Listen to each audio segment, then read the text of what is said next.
Mexicans, we always say this: don't give me, just put me where I can get some. Yeah. So if you just put me in London and give me a year, I'll do something. We're gonna Most probably, make it work. yeah, Yeah. fixing the car, or Yeah. or opening a restaurant. Which is probably, hopefully, what you are seeing with people that live here is like we figure out a way, and Yeah. yeah, we just make it work basically.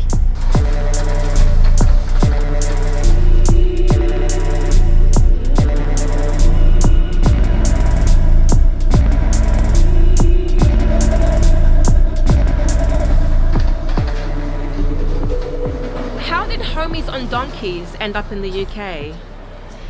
Well, I think Smokey and I always, when we got together, we kind of talked about things that we would like to do in life. And, as our relationship progressed, we kind of had the dream of opening up a business together, like a food business together. And we did look at it in Mexico City particularly. And then we ended up living back here. And after he had worked at a couple of places, he quit and just basically thought, let's give this a go.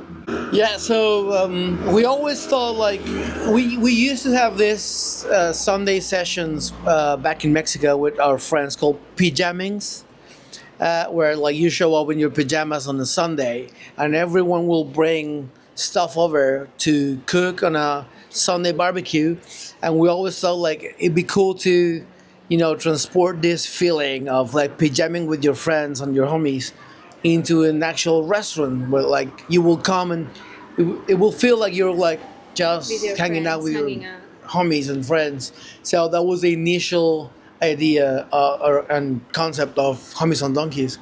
How long has Homies on Donkeys been around for? Well, it'll be 8 years in a couple of weeks. The very first version of Homies in Walthamstow opened in June 3rd, 2017. So we were there for 6 years, and we'll be here in Leytonstone for 2 years. So yeah, 8 altogether. Yeah, we the first spot was a tiny super micro kitchen. It had 6 seats. Then we built a little tiny counter top outside of the on the unit, wall, yeah. and we increased the seating by 50% because there was another 6 Yeah. where you can sit against the wall. Countless of takeaways as well. What was the biggest challenge in opening your own taco spot here in London? So initially, because nowadays people know a lot more about Mexican food, was people knowing about Mexican food. So when we first opened, and we used to tell people we're gonna make tacos, I kid you not, people laughed at our faces and they told us, "You're crazy! You better do bacon baps and chips." Because nobody likes tacos. Nobody even know what tacos. They told us to make burritos. And so we stuck to our guns, and it just grew and became successful. So the biggest challenge was to overcome preconceptions about people are not gonna know what tacos are. yeah and stereotypes. Yeah. Do you make your tortillas in-house? So I can tell you this. So we don't. Now, hear me out. There are restaurants in London who they nixtamalize the corn in-house. And then there are restaurants in London that used masa or nixtamalized masa harina to make their own tortillas. There are advantages and disadvantages. So making your own tortillas from scratch, it means you nixtamalize the corn. Now, here's the thing. People still have the preconception that Mexican food has to be cheap. Because they've been to Mexico, they've been paying Mexican prices. Or they've been to the US and they've been going to places where they're $1 tacos, or so to speak, right? Now, if you do this, you have to charge accordingly. And we still are in the process of educating people about why Mexican food is not cheap. So for us, also the volume is we find more convenient to have the tortillas made for us by Mexican producers here in London. So we don't make them in house. But there's the style of tacos that we make. And yet as well, because we do want to make them, but again, it's the cost. We're an independent business, so we don't have the space or the funds right now to be able to bring in corn, nixtamalize it, process everything here, do the tortillas. And we could get the masa harina, but again, it's for us, it wouldn't be the same. We would want to make them from scratch. But then again, there is the thing of like charging accordingly. And if you're like a big brand that has 2 or 3 sites, you can probably absorb the cost, but we have to be like really careful in how we manage the costs. So we're not there yet. Which regions of Mexico inspire your recipes? So, all over Mexico, but what inspire my recipes is knowledge, like deep knowledge about food and ingredients, and food science and cooking science and physics and thermodynamics and biochemistry. That's how my recipes are inspired. And no, I don't try to follow like specific local methods or recipes.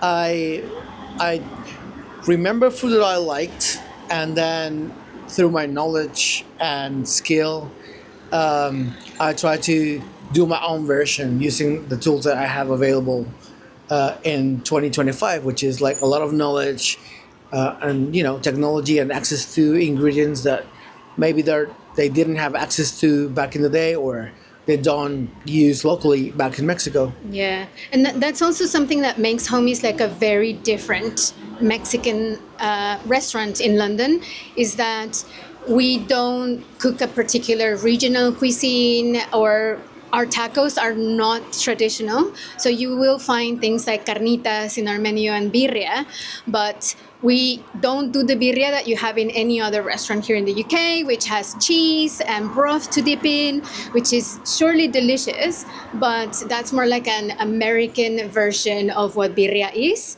And ours is not even based on a specific like traditional recipe from somewhere in Mexico. I think it's a combination of our memories of what birria is and the birrias that we grew up with in Mexico City and in Tijuana. And then, like he said, he just like uses knowledge and science to kind of create what is a very authentic Homies flavor. Are your ingredients imported from Mexico, or do you source locally whilst keeping your flavors authentic?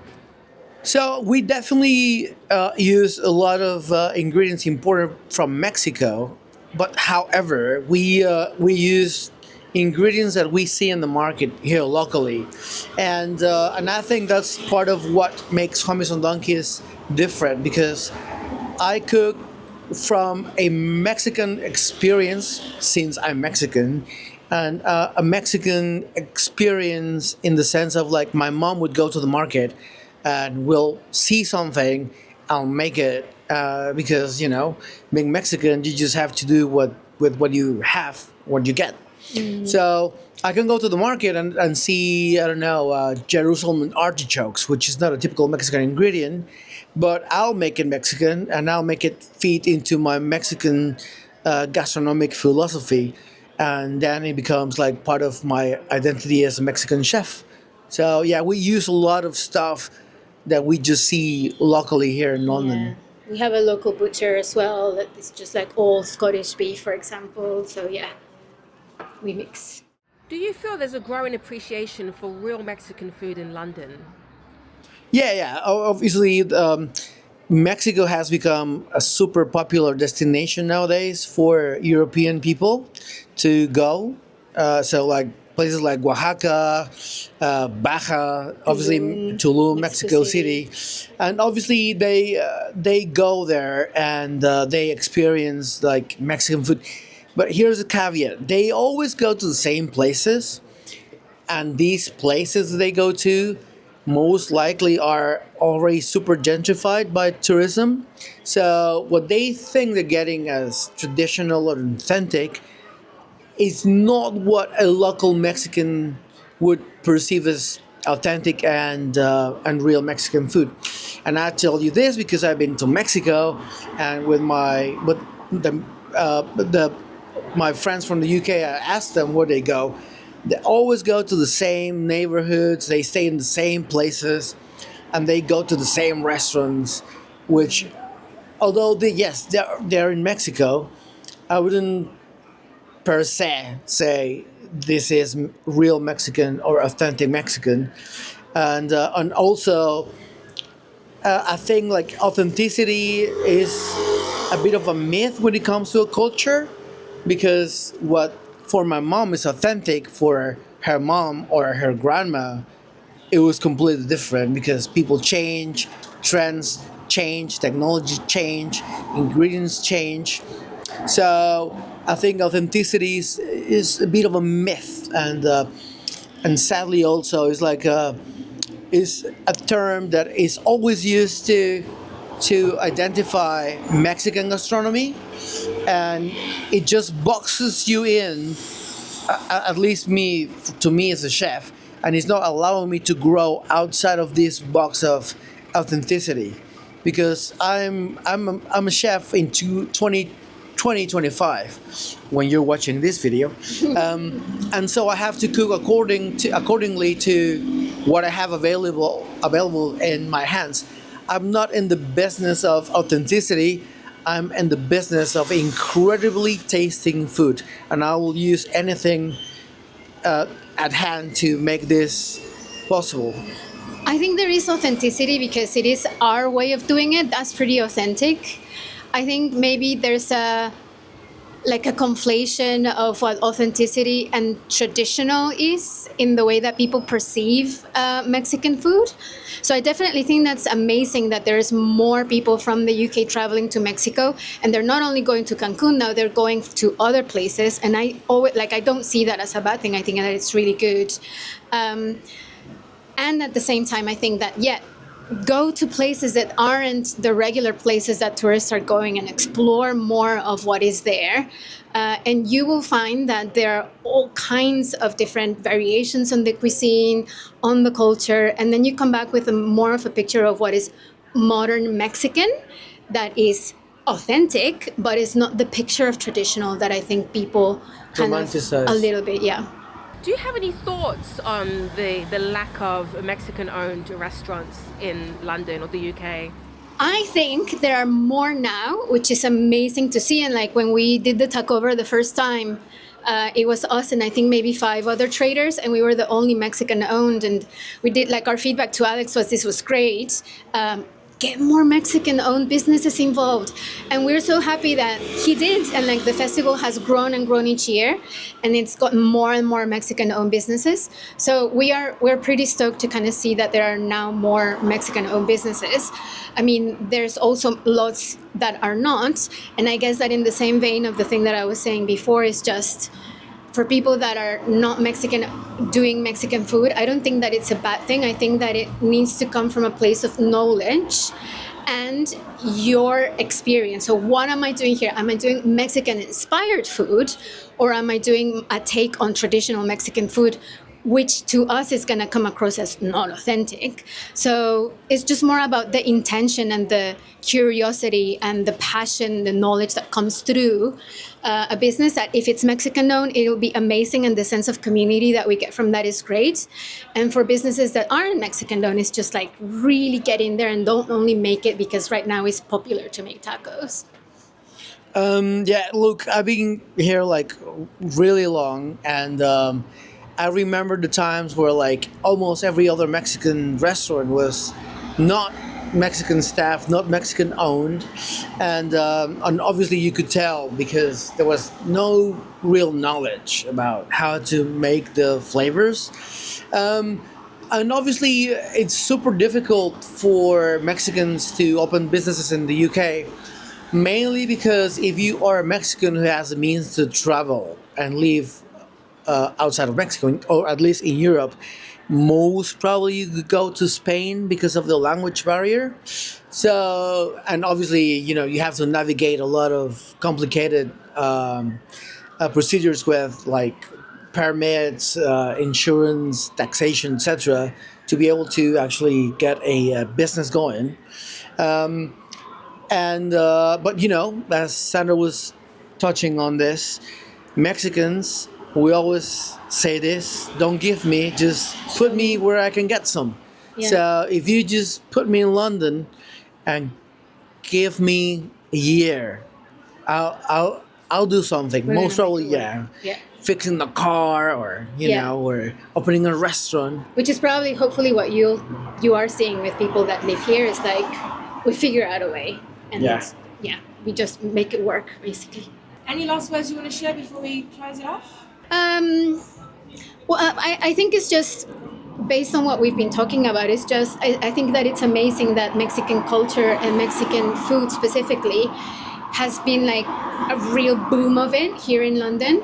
My hope is that people explore with curiosity what's beyond of what is perceived as traditional, because Mexico is, it's been around for centuries and it's changed so much and it keeps changing. And the scene of like the music and the cuisine in particular, it has so much innovation to offer that I think, yeah, I get excited about what could happen next for the culture and the cuisine in London. But I would really hope that people come along for that ride as well. On my side, I would like to, just give a positive message. Right now, we need people, especially in this historic moment, what the world is living right now. We need to be like super open-minded and welcoming to other cultures. We've been trying to be convinced by people in power to close in and not Isolate. isolate, yeah, and in the I put it like this, yeah. The UK built the biggest empire because they were looking for spices. Yeah, that's the age of exploration opened the gates for the UK to become so wealthy, because they were looking for something that could enrich their food. But this is the thing: when you bring some other foods from other cultures, you have to open the gates for You their bring the people culture. with them, You yeah. bring the people and they bring your culture. And just imagine how wealthy, not only monetarily, but in terms of like knowledge and culturally wealthy, the UK became. So for not only for the people in the UK, but also our people in the US, be careful about people trying to divide communities. Yeah. At the end of the day, we all live in one single world, one single planet. And most likely, if we can, we're going to help each other. There's more good people than bad people in the world.